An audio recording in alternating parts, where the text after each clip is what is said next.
Hello everyone, welcome to our YouTube channel keep it simple. आज के video में हम डिस्कस करेंगे इंडिया पोस्ट पेमेंट बैंक और एलआईसी फाइनेंस बैंक के बीच में हुई स्ट्रेटेजिक पार्टनरशिप के बारे में, जिसके द्वारा India Post Payment bank LIC housing finance के जो होम लोन प्रोडक्ट्स हैं वो अपने काउंटर पे बेच पाएगा।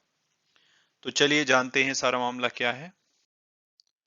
तो सबसे पहले हम कंपनी के बारे में जानेंगे। LIC housing finance one of the largest housing finance company है इंडिया में। आप इसको नंबर 2 बोल सकते हैं आफ्टर एचडीएफसी लिमिटेड, हालांकि दोनों में बहुत मेजर गैप है।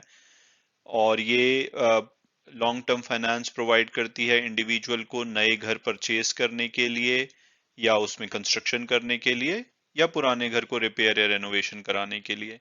इसके अलावा ये बिजनेस प्रॉपर्टी के लिए भी लोन देती है। अगर आपको कोई इक्विपमेंट खरीदना है या नर्सिंग होम, क्लिनिक्स बनाने हैं, डायग्नोस्टिक सेंटर बनाने हैं, इस टाइप के लोन भी ये देती है। मार्केट कैपिटलाइजेशन इसका 21,000 करोड़ है। मिड कैप कंपनी है ये। शेयर होल्डिंग पैटर्न देखें तो 40.31% इसके प्रोमोटर एलआईसी के पास है, 28.8 फॉरेन इंस्टीट्यूट के पास, 16% के आसपास का हिस्सा डोमेस्टिक इंस्टीट्यूट्स के पास, और बाकी जो 15% के आसपास रिटेल शेयर होल्डर के पास है। 3 महीने के अगर शेयर होल्डिंग पैटर्न को स्टडी करें तो इसमें म्यूचुअल फंड ने थोड़ी सी होल्डिंग रफली अराउंड 1% घटाई है, जो कि फॉरेन इंस्टीट्यूट्स और रिटेल शेयर होल्डर ने पिक की है।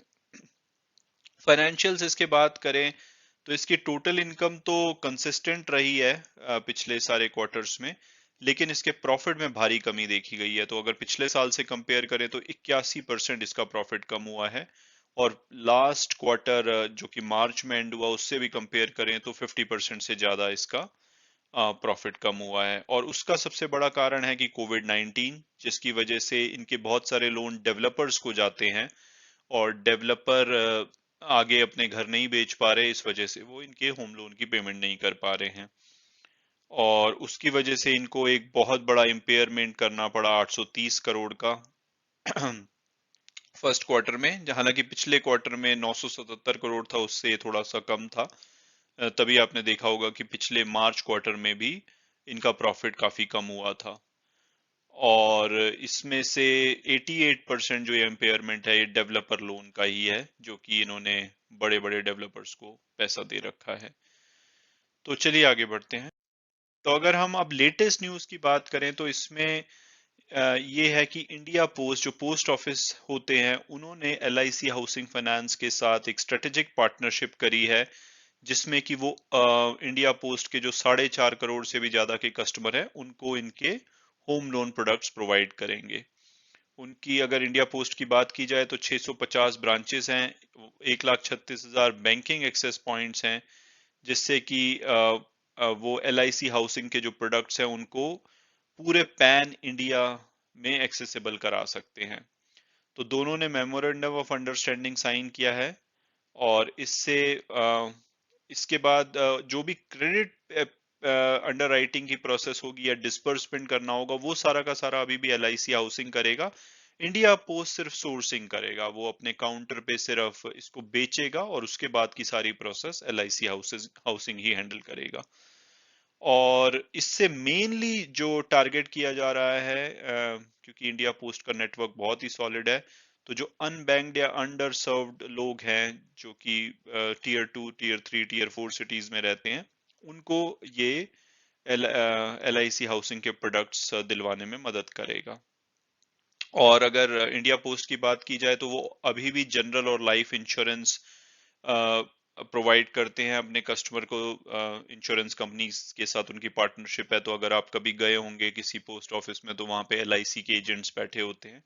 तो similarly as a next milestone, credit को भी वो ऐड कर रहे हैं, नेचुरल एक्सपेंशन होता है ये। तो इससे क्या है कि वो अभी जो इंश्योरेंस प्रोडक्ट बेचते थे उसी सेम नेटवर्क के साथ वो अपने हाउसिंग लोन प्रोडक्ट्स भी बेचेंगे। और उनके पास 2 लाख पोस्टल एम्प्लॉयज हैं, जो कि पोस्टमैन हैं या ग्रामीण डाक सेवक्स बोल सकते हैं।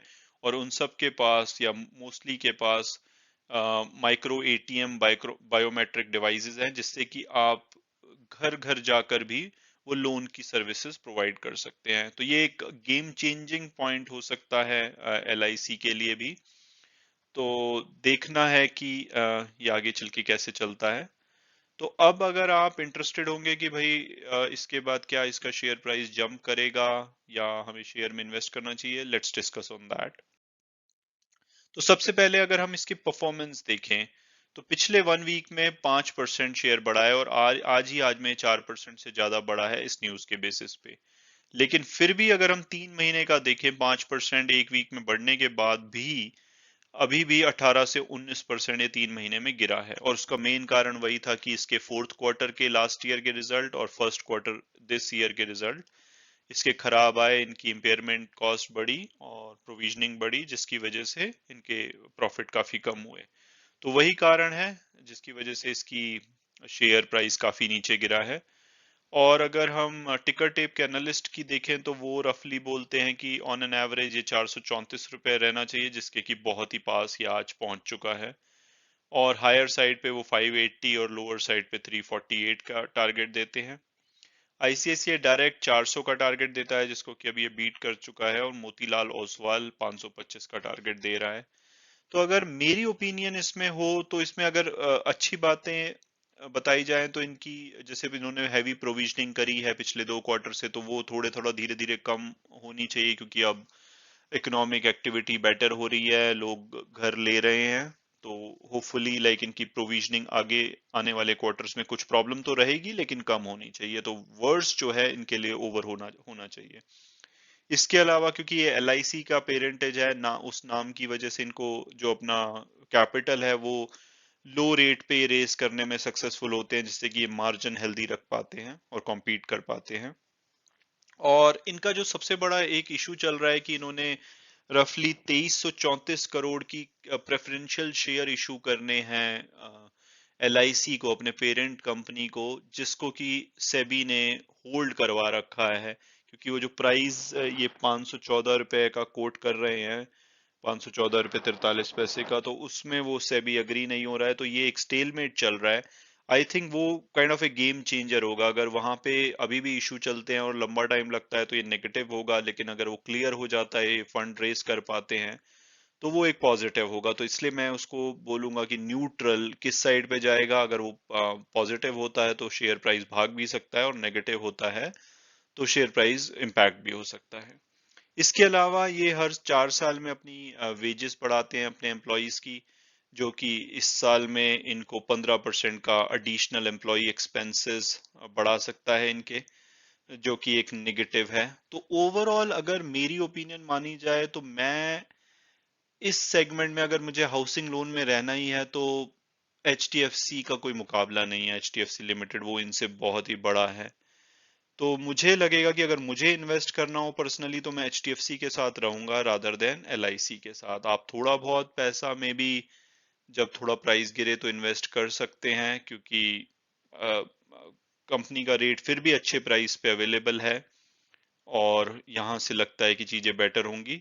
But in my opinion I would prefer HDFC over LIC housing finance. Again like every time मैं डिस्क्लेमर दूंगा कि अगर आप इसमें इन्वेस्ट करना चाहते हैं तो आप अपने पर्सनल फाइनेंशियल एडवाइजर के साथ या अपनी फर्दर रिसर्च के बेसिस पे ही कोई इन्वेस्टमेंट डिसीजन लीजिए। That's it for today. Thanks so much for watching the video and God bless you all.